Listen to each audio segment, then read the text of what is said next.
আজ শহীদ নূর হোসেন দিবস। 1987 সালের এই দিনে স্বৈরাচার নিপাত যাক, গণতন্ত্র মুক্তি পাক, এই স্লোগানের জীবন্ত পোস্টার হয়ে নেমেছিলেন স্বৈরাচার বিরোধী আন্দোলনে। স্বৈরাচার নিপাত গেছে, বাংলার আকাশে উড়েছে গণতন্ত্রের পতাকা, কিন্তু আমরা হারিয়েছি এই মহান যোদ্ধাকে। তাই আজকের এই সকালে এই মহান যোদ্ধার প্রতি শ্রদ্ধা জানিয়ে শুরু করছি আমাদের আজকের অনুষ্ঠান। শুভ সকাল দর্শক, সবাইকে আমন্ত্রণ জানাচ্ছি এসটিভির প্রতিদিনের সকালের আয়োজন সকালের ডায়েরি অনুষ্ঠানে। সঙ্গে আছি আমি শাফাত মাহমুদ। আজ সোমবার 10 নভেম্বর 2014 খ্রিস্টাব্দ, 26 কার্তিক 1421 বঙ্গাব্দ। শুরুতেই জানিয়ে দিচ্ছি সূর্যাস্ত ও সূর্যোদয়ের সময়সূচি।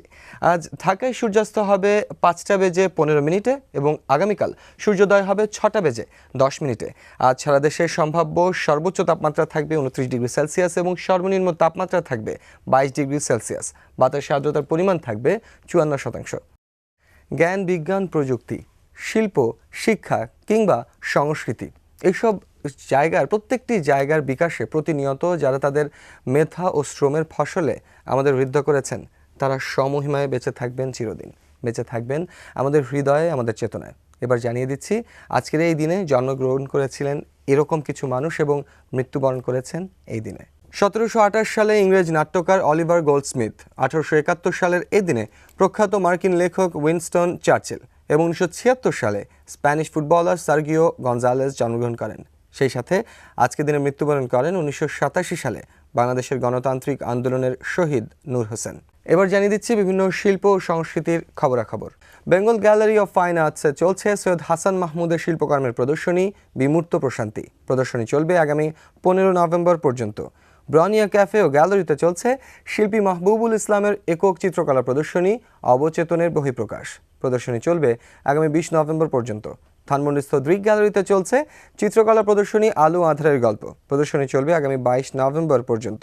এছাড়া গ্যালারি কায়ায় চলছে অধ্যাপক আনিসুজ্জামান খানের একক স্কাল্পচার প্রদর্শনী স্টোনস ও ঢাকা আর্ট সেন্টারে চলছে চিত্রশিল্পী তুষার কবিরের দ্বিতীয় একক চিত্র প্রদর্শনী দ্য গ্রেট মাইগ্রেশন।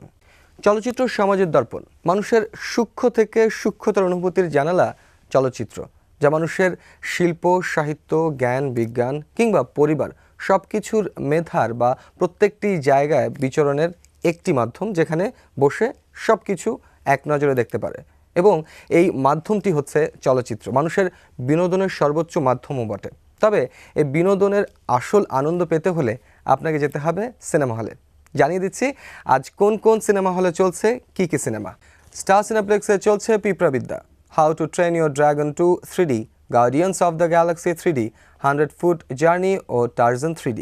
ব্লকবাস্টার সিনেমাজে চলছে জানে না এমন, পিঁপড়াবিদ্যা, আমরা করব Joy, Annabelle, The Maze Runner, Into the Storm, Jack Ryan, Shadow Recruit ও Teenage Mutant Ninja Turtles 3D। প্রদর্শনীর সময় সম্পর্কে জানতে ফোন করুন স্টার সিনেপ্লেক্স 91382660 অথবা 91340998 অথবা 91413332। ব্লকবাস্টার সিনেমাজ 01913399015 অথবা 01913398051 অথবা 01913398905 এই নম্বরসমূহে। প্রকৃতি, পরিবেশ ও ঐতিহ্য নিয়ে আমাদের সকালের ডায়েরির বিশেষ আয়োজন নিসর্গ নিমন্ত্রণে, যেখানে আমরা পৃথিবীর যা কিছু সুন্দর চেষ্টা করি আপনার সামনে অল্প সময় উপস্থাপন করার জন্য। আজ সেই পরিপ্রেক্ষিতে আপনার জন্য থাকছে ইউরোপের 33টি শহর।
দর্শক, নিয়ে নিচ্ছি একটা ছোট্ট বিরতি, ফিরে আসছি একটু পর আমাদের আমন্ত্রিত অতিথিকে সঙ্গী করে। সাথেই থাকবেন।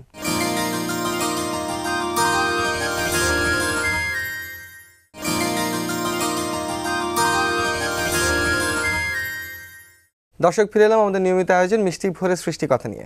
আমাদের আজকের আমন্ত্রিত অতিথি doctor Kazi Zahed Iqbal, lawyer, Bangladesh supreme court. ভাই, শুভ সকাল। শুভ সকাল আপনাকেও। কেমন আছেন? ভালো আছি।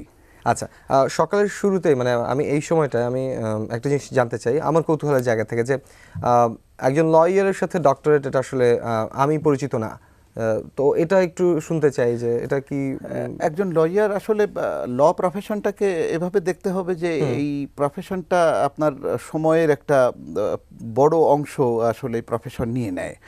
আপনি সকাল থেকে শুরু করে রাতের একটা বেশ দীর্ঘ সময় পর্যন্ত আপনি এই প্রফেশনের মধ্যেই থাকেন, এবং আমাদেরকে যেটা করতে হয় যে বেশ সকালে উঠে প্রস্তুতি নিয়ে একটু আগে ভাগেই 8:30 9টার মধ্যেই কোর্টে পৌঁছাতে হয়। কারণ হলো কোর্ট শুরুর আগেই আপনার মামলাগুলার বা যেসব কাজগুলো আছে এগুলোর একটা প্রস্তুতির ব্যাপার থাকে, এবং সেই প্রস্তুতি সম্পন্ন করার পরে কোর্ট শুরু হয় এবং আপনার কোর্ট চলে।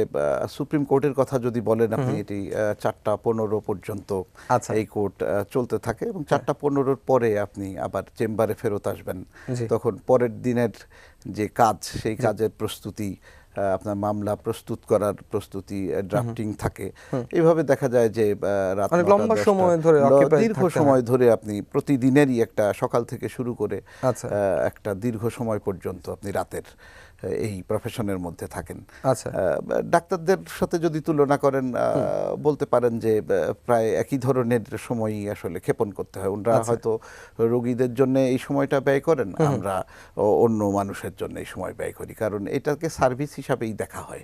আচ্ছা, তো মানে আমি আসলে জানতে চাচ্ছিলাম যে ডক্টরেট ডিগ্রিটা আসলে মানে অনেক সময়, মানে এটা কি সংখ্যায় তো কম লয়ারদের জন্য? পিএইচডির কথা আসলে আইনজীবীদের যেটা হয় যে আইন পেশার সঙ্গে সম্পৃক্ত হওয়ার জন্য তো আসলে পিএইচডি ডিগ্রির খুব দরকার হয় না, যে কারণে আইনজীবীদের মধ্যে পিএইচডি করার প্রবণতাও কম, এবং আইনজীবীদের মধ্যে পিএইচডি ডিগ্রিধারী লয়ারের সংখ্যাও অনেক অন্য প্রফেশনের তুলনায় অনেক কম। এবং অনেক সময় দেখা যায় যে আইনজীবীদের ভেতরে যারা পিএইচডি করে ফেলেন বা ডক্টরেট ডিগ্রি নেন, তারা অনেক সময় অন্য প্রফেশনও চিন্তা করেন, শিক্ষকতায় চলে যান, রিলেভেন্ট অন্য প্রফেশনে চলে যান। আমি যদি ভুল না করে থাকি, আপনি হিউম্যান রাইটস নিয়ে কাজ করছেন, তো সেটা সম্বন্ধে একটু শুনতে চাই যে কি ধরনের কাজগুলো। হিউম্যান রাইটস নিয়ে কাজ করা বলতে আসলে লয়ের ব্যাপারটা যদি আপনি দেখেন, যে ল তো আসলে আপনি সোসাইটিকে আইনের শাসনের মধ্যে রাখার ক্ষেত্রে রাষ্ট্রকে সাহায্য করা, লয়ারের মূল যে কাজটা এরকম, এবং সেই সাহায্য করতে যে আপনি সবসময় মানুষের সাংবিধানিক অধিকার প্রতিষ্ঠার লড়াইয়ের সঙ্গে থাকবেন, এটি ডিজায়ারেবল, এটি আশা করা হয়। এবং সেই দিক থেকেই আমরা আইনজীবীদের একটা অংশ, আমি সহ আমাদের আরো বন্ধুরা আছেন, যারা আমরা মনে করি যে যাদের সাংবিধানিক অধিকার ক্ষুণ্ণ হচ্ছে, বা যারা সমাজের এমন অংশ যারা নিজেদের অধিকার দাবি করতে পারছেন না, আমরা চেষ্টা করি যে আইনের মাধ্যম দিয়ে রাষ্ট্রকে বা অন্য যারা তাদের এই অধিকার ক্ষুণ্ণ করছে তাদেরকে বিরত রাখা, যে যাতে এই অধিকার ক্ষুণ্ণ না হয় এবং তারা তাদের মানবাধিকার বা তাদের যে মৌলিক অধিকার সংবিধান নিশ্চয়তা দিয়েছে এটি যাতে তারা উপভোগ করতে পারেন। আচ্ছা, আপনারা অনেকগুলো সেকশন নিয়ে কাজ করছেন বা করেছেন, কিন্তু আমি যেটা শুনেছি যে ডিসেবলদের নিয়ে আপনারা কাজ করছেন। আমরা ডিসেবলদের নিয়ে আসলে এখন থেকে বেশ কয়েক বছর আগে প্রথম আমরা একটা গ্রুপ ফর্ম করি। আমরা চিন্তা করলাম যে যারা ফিজিক্যালি চ্যালেঞ্জড যারা আছেন, যাদের শারীরিক কোনো না কোনো অসুবিধা আছে, তাদের জন্য আসলে কিছু করা দরকার। কারণ হলো ওনরা সমাজে বেশ সোসাইটির ভেতরেও অবহেলিত, এবং আইনের বাধ্যবাধকতাগুলোও এমনভাবে আমাদের করা আছে যে তারা বিভিন্ন পদে পদে বাধাগ্রস্ত হন। চাকরিতে গেলে বা অন্য কোনো প্রফেশনে গেলে তারা বিভিন্নভাবে বাধাগ্রস্ত হন। তখন আমরা চিন্তা করলাম যে ওনাদের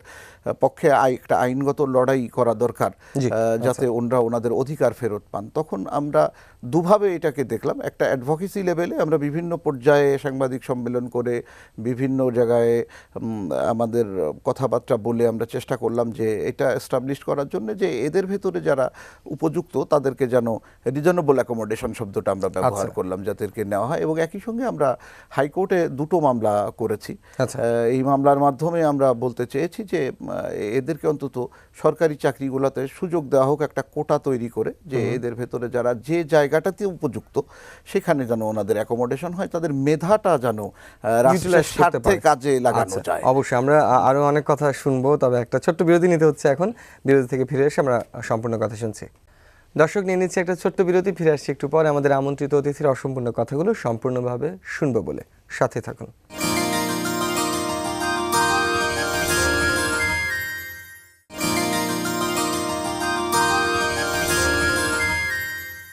দর্শক, ফিরে এলাম বিরতির পর আমাদের নিয়মিত আয়োজন মিষ্টি ভরে সৃষ্টি কথা নিয়ে। আমাদের আজকের আমন্ত্রিত অতিথি doctor Kazi Zahid Iqbal, lawyer, Bangladesh supreme court. Law নিয়ে দেখা যাচ্ছে যে একদম সকাল থেকে সন্ধ্যে পর্যন্ত প্র্যাকটিসের মধ্যে থাকতে হয়, প্লাস এই যে হিউম্যান রিসোর্স নিয়ে কাজ করতে হয়, তাদের রাইটস নিয়ে কাজ করতে হয়। তো ফ্যামিলি থেকে কেমন কমপ্লেন আসে যে তুমি তো সময় দিচ্ছ না আমাদেরকে? আসলে হয় কি, আইনজীবীদের বোধহয় সবারই এই ধরনের পরিস্থিতির মধ্যে দিয়ে যেতে হয়, এবং একটা সময়ে পরিবার এই ব্যাপারগুলো মেনে নেন। আমার যেরকম, আমার স্ত্রী কেয়া হায়দার, ও একটা স্কুলের শিক্ষিকা। আমার দুই কন্যা, ও একজন এবার এসএসসি দিবে এবং অন্যজন ক্লাস 6-এ পড়ে। তো ওরা আসলে অনেক দিন ধরেই দেখছে, তো ফলে এক ধরনের অভ্যস্ততা চলে আসে। আর আমার স্ত্রী আবার একজন আইনজীবীর কন্যা, তো ফলে ওনার একটা ওরিয়েন্টেশন আগে থেকেই আছে যে আইনজীবীদের জীবনে এইরকমই হয়। তার মানে আপনি সৌভাগ্যবান সেদিক থেকে, যে তা একভাবে বলা যায় যে আসলে সৌভাগ্যবানই বলা যাবে, যে কারণ আমার স্ত্রী একটি আইনজীবী পরিবার থেকে এসেছেন, ফলে ওনার একটা ওরিয়েন্টেশন আছেই যে খুব বেশি অভিযোগের মুখোমুখি হতে হয় সেই অর্থে না। তবে নিশ্চয়ই কিছু কষ্ট তো থাকেই, যে পরিবারের যে একজন সদস্য সময় দিতে পারছেন না, বা যেভাবে অন্যরা, বা বিশেষ করে বাচ্চাদের তো আসলে এই কষ্টটা থাকেই, যে অন্যদের বাবারা যেভাবে তাদের একদম সপ্তাহে দেখা যাচ্ছে 2 দিন বা 3 দিন বাইরে যাচ্ছে, সেই ব্যাপারটা আসলে আইনজীবীদের জন্য খুব কঠিন হয়ে যায়। আচ্ছা, এবার সন্তানের কথা যেহেতু বলছিলেন, তো আমরা একটু আপনার শৈশবের কথা শুনে ফেলি। আমার শৈশব হলো, আমি গ্রামের মানুষ হয়েছি একটা সময় পর্যন্ত। আমার বাবা সরকারি কর্মকর্তা ছিলেন। আচ্ছা, উনি জেলা শহরে সরকারি স্কুলে পড়েছেন, কিন্তু আমার ক্ষেত্রে যেটা হলো, আমার জন্ম দেয়াপাড়া গ্রামে, যশোর জেলার, ওখানে আমার বাবা স্কুল করলেন। স্কুল করার পরে উনি মনে করলেন যে ওনার ছেলের ওই স্কুলেই পড়া উচিত। তার কারণ হলো যে ওই স্কুলের যেহেতু উনি প্রতিষ্ঠাতা, তো উনি যদি, ওনার ছেলে যদি এই স্কুলে না পড়ে, তাহলে এটা আসলে অন্যদের ছেলে মেয়েরা কেন এখানে আসবে। তো সেইভাবেই পড়া। আসলে আমি ওই স্কুলে ম্যাট্রিক পর্যন্ত পড়েছি, এসএসসি পাশ করেছি। তারপরে আপনার যশোর ক্যান্টনমেন্ট কলেজে আমি এইচএসসি পাশ করেছি, তারপর ঢাকা বিশ্ববিদ্যালয়ে পড়াশোনা। চমৎকার। আচ্ছা, তো একদম আবার সিরিয়াস একটা টপিক নিয়ে কথা বলি, একদম শেষ বেলা যেহেতু এসছে। একজন লয়ার হিসেবে হয় না যে সবার কিছু ভাবনা থাকে যে আমি এই ধরনের কাজ করে যেতে চাই, বা এই ধরনের একটা, আমি খুবই কম বুঝি, তো দুঃসাহস করেই জানতে চাইছি আর কি, যে এই ধরনের একটা জিনিস আমি আইডিওলজি ক্রিয়েট করে যেতে চাই, যেটা পরবর্তী প্রজন্ম ফলো করবে। নিশ্চয়ই প্রত্যেকেরই আসলে একটা গোল তো থাকে। সবাই একটা প্রফেশনে যখন থাকেন, উনি মনে করেন যে আমরা একটা দাগ রেখে যেতে চাই, যেটা অন্যরা পরে ফলো করবে, বা অন্তত মনে করবে যে সামনের দিকে নিয়ে যাবে। আমি মনে করি, যদি আমাকে বলেন এই কথা, তাহলে আমি মনে করি যে আমি মানুষের জন্য লড়াই করতে চাই, এবং আমি মনে করি যে আমার লড়াইটা আমি এমন পর্যায়ে নিতে চাই যেখানে আইনের শাসন প্রতিষ্ঠিত হবে, এবং আমি আজীবন যতদিন পর্যন্ত সক্ষম আছি ততদিন পর্যন্ত এই সমাজের যারা বঞ্চিত মানুষ আছেন তাদের সাংবিধানিক অধিকার প্রতিষ্ঠার লড়াইয়ে আমি সামিল থাকব। এবং আমি বিশ্বাস করি যে আমাদের উত্তর প্রজন্ম যারা এরপরে আইন পেশার সঙ্গে আসবেন, তারা মানুষের অধিকারের এই লড়াই, সাংবিধানিক অধিকারের, মৌলিক অধিকারের, আইনের অধিকারের এই লড়াই নিশ্চয়ই জারি রাখবেন। অসংখ্য ধন্যবাদ আপনাকে এখানে আসার জন্য, এবং অবশ্যই অনেক অনেক প্রার্থনা থাকবে আপনার ইচ্ছেগুলো যেন পূরণ হয়। এবং আমাদের কাছে যারা এখন এই সময়টায় দেখছেন টেলিভিশন সেটের সামনে, যারা আমরা আইনের সাথে সরাসরি সম্পৃক্ত নই, যারা আমরা হয়তো খুব বেশি জানি না আইন সম্বন্ধে, তাদের কাছে দেখা যায় যে অনেক সময় আইনটা একটু বেশি কঠিন, আমরা খুব মানে কম জানি। তো এই জানার জায়গাগুলো যেন আমরা জানি, এই প্রার্থনা রেখে শেষ করছি। অনেক অনেক ধন্যবাদ, ভালো থাকবেন, সুস্থ থাকবেন। আপনাকে ধন্যবাদ এবং আপনার মাধ্যমে এসএ টেলিভিশনকে ধন্যবাদ এবং যারা দর্শকরা আজকের এই অনুষ্ঠান দেখছেন তাদের সবাইকে ধন্যবাদ। ভালো থাকবেন, সুস্থ থাকবেন, এই কামনা। দর্শক, এই ছিল আমাদের আজকের আমন্ত্রিত অতিথির সঙ্গে মিষ্টি ভরে সৃষ্টিশীল কিছু কথোপকথন। কাল নিশ্চয়ই কথা বলবো কারোর সাথে একই সময়। ভালো থাকবেন।